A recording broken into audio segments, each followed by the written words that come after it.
السلام عليكم يا جماعة. خبر مهم جدا لعشاق الكرة المصرية.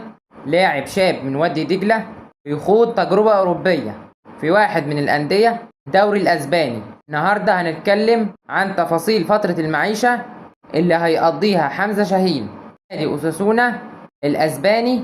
نحلل مع بعض إيه اللي ممكن تعنيه الخطوة دي لمستقبله، مستقبل الكرة المصرية.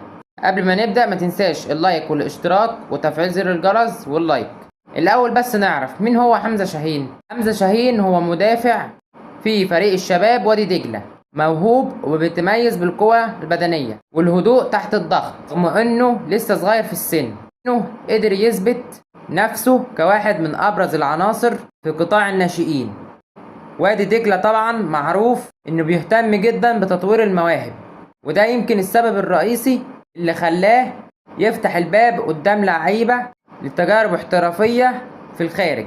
وإن حمزة شاهين هيسافر بكرة 12 أغسطس غدا الثلاثاء إلى أسبانيا علشان يبدأ فترة المعيشة مدتها 3 أسابيع مع فريق الشباب في أوساسونا.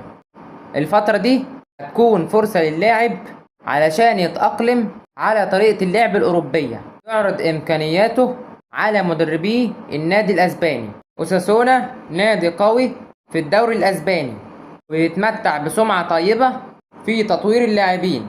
النادي ده بيعتمد على نظام تدريبي قوي بيحاول يكتشف المواهب من كل أنحاء العالم.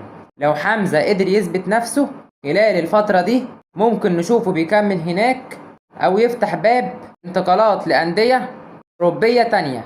في النهاية احنا كلنا منتظرين نشوف ازاي حمزة يستفيد من الفترة دي، هل هتكون مجرد معيشة ولا بداية مشوار احترافي في أوروبا.